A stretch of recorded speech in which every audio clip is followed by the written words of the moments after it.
नमस्कार। कभी सोचा है कि हम अपनी बातचीत को इतना आसान और असरदार कैसे बना लेते हैं?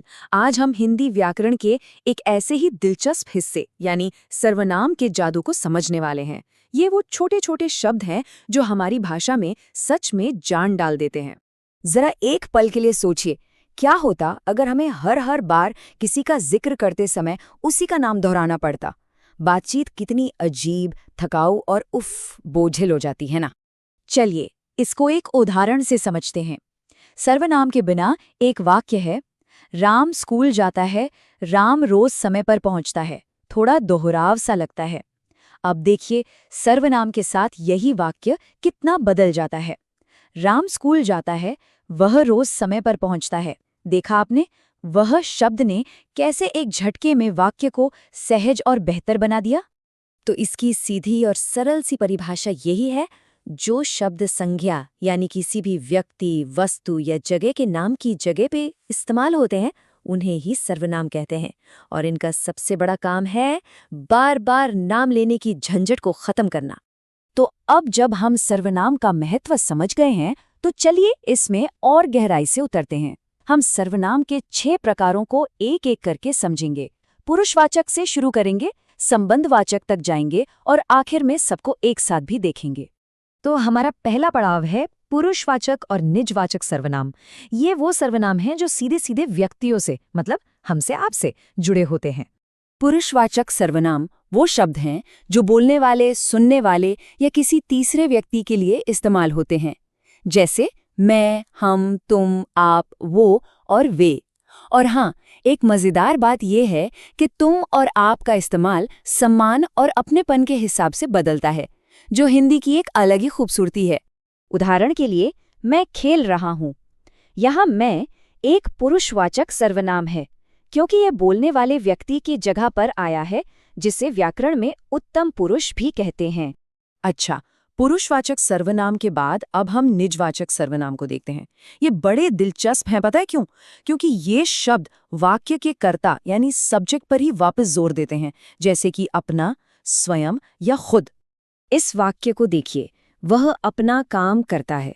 इसमें अपना शब्द ये बता रहा है कि काम उसी का है, किसी और का नहीं। ये एक तरह से निजता या ओनरशिप दिखाता है, जो निजवाचक सर्वनाम का एक बिल्कुल साफ उदाहरण है। अब हम अगले दिलचस्प जोड़े पर आते हैं, निश्चयवाचक और अनिश्चयवाचक सर्वनाम। जैसा कि नाम से ही पता चल रहा है, ये सर्वनाम पक्की बात और कच्ची बात के बीच का फर्क दिखाते हैं। निश्चयवाचक सर्वनाम किसी निश्चित यानी स्पेसिफिक चीज या व्यक्ति की ओर इशारा करने के लिए इस्तेमाल होते हैं। इसके मुख्य शब्द हैं यह, वही और यही। जैसे इस वाक्य में, यह मेरी किताब है। यहाँ ये शब्द एकदम पक्के तौर पर बता रहा है कि कौन सी किताब की बात हो रही है, कोई और नहीं, है ना? बिल्कुल साफ और सीधा।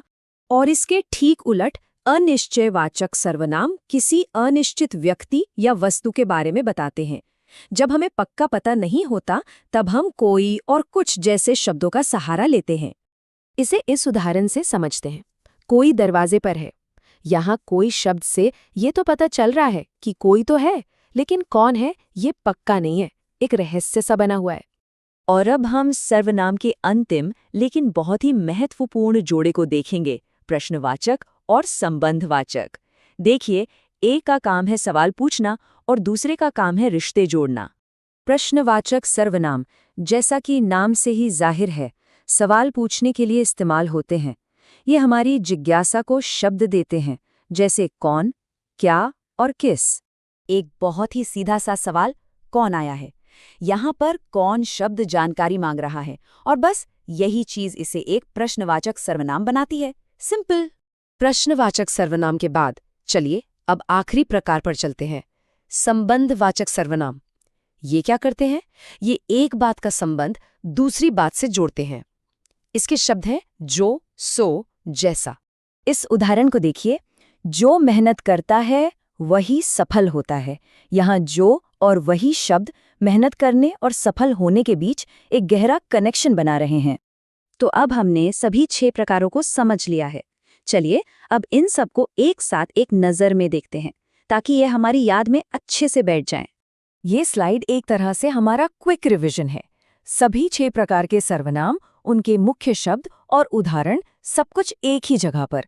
जल्दी से सब कुछ दोहराने का ये एक शानदार तरीका है ना। तो सबसे जरूरी बात यह है कि सर्वनाम सिर्फ व्याकरण का एक नियम नहीं है।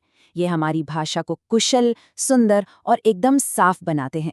ये हमारी बातचीत के असली हीरो हैं, जो पर्दे के पीछे काम करते हैं। आखिर में बस एक सवाल छोड़कर जा रहा हूं।